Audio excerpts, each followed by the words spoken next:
गुरु प्यारी सात संगत जी, आप सभी को राधा स्वामी जी। संगत जी, जैसे कि सब जानते हैं कि अमृत वेला सुबह 2:30 से 5 बजे होता है और सदगुरु भी फरमाते हैं इस समय भजन सिमरन के लिए बैठ जाना चाहिए, क्योंकि ये रात्रि का तीसरा पहर है। इस समय हमारा मन भी खाली होता है और कई लोगों के मुख से तो हमने सुना भी है।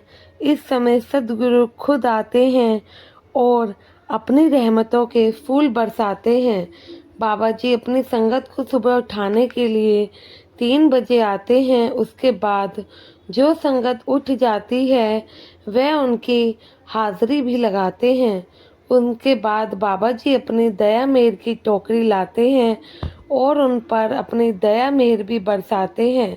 वैसे तो सदगुरु फरमाते हैं कि भजन सिमरन पर बैठने का कोई भी समय नहीं है, जिस समय आपको वक्त मिले आप उसी समय बैठ जाइए। लेकिन अच्छा ये होगा कि आप सुबह के समय इस रूटीन में बैठे कि आप पहले भजन सिमरन कर लें, उसके बाद अपने बाकी के दिन के कार्य निपटा सके, क्योंकि ऐसा करने से हमारा भजन सिमरन पूरे दिन चलता है और पूरे दिन ही उस कुल मालिक की याद बनी रहती है। दिन की शुरुआत भी अच्छी हो जाती है। इससे बढ़िया क्या ही होगा कि हम अपने दिन की शुरुआत अपने परम पिता को याद कर कर करें। संगत जी, भजन सिमरन पर जब हम बैठते हैं उस कुल मालिक के आगे हाथ जोड़कर अरदास करें और कहें, हे परमात्मा, हे मालिक, हे मेरे सदगुरु, आप हमें उठाने आ गए हैं। हमारा भी फर्ज है कि हम उठ जाएं। अब हम भजन सिमरन में बैठे तो हमारा भजन सिमरन में मन लगे और हमें अंदर से रस आने लगे। बाबा जी, मुझ में इतनी ताकत नहीं कि मैं खुद उठकर आपके भजन सिमरन कर सकूं। आप ही मुझे 3 बजे जब नींद से उठाते हैं तो आप ही हम पे दया मेहर करें कि हम भजन सिमरन पर भी बैठ सके। आप ही हमें हिम्मत दे सकते हैं। गुरु प्यारी सात संगत जी, इसके अलावा जो मैं आपको साखी सुनाने जा रही हूँ, यह साखी बहुत ही प्यारी है। एक पाठी जी की है और उन्हीं की आप बीती है। उन्होंने बताया काफ़ी समय पहले एक पाठी सत्संग से पहले, जैसे आपको पता होगा, स्टेज पर आते हैं और शब्द की तैयारी करते हैं। तो बहुत समय पहले एक पाठी था और उनके मन में भी घमंड आ गया था संगत जी, जो कि बिल्कुल भी सही बात नहीं है। उन पाठी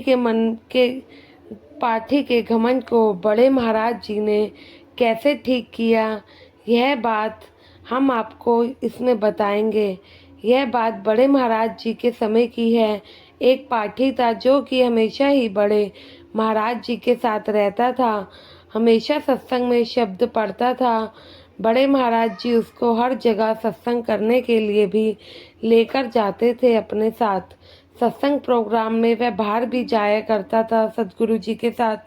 और सदगुरु जी का एक बार मुंबई में प्रोग्राम था तो सदगुरु उस पाठी को अपने साथ मुंबई लेकर चले जाते हैं। हर बार मेजर सेंटर में जैसे कि भंडारे होते हैं वैसे ही वहाँ पर भंडारा था। उस दिन पाठी जब स्टेज पर बैठकर शब्द पढ़ रहा था तो उसके मन में एक विचार आया कि शायद महाराज जी को मेरी आवाज़ ज़्यादा ही अच्छी लगती है, इसलिए हुजूर महाराज जी मुझे हर जगह अपने साथ भंडारे पर शब्द पढ़ने के लिए लेकर जाते हैं।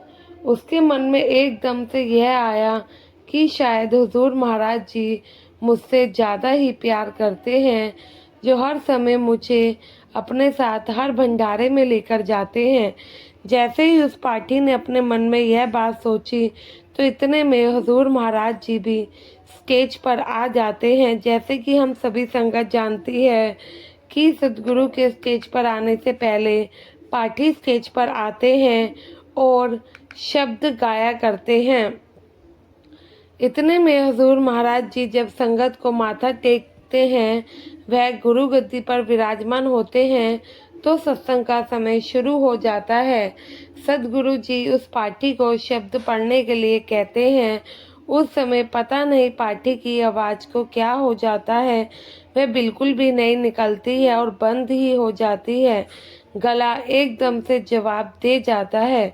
उस पाठी ने बताया कि मैंने अपने कुर्ते में रखी हुई मिश्री भी निकाल कर खाई, परंतु बिल्कुल भी फर्क ना हुआ।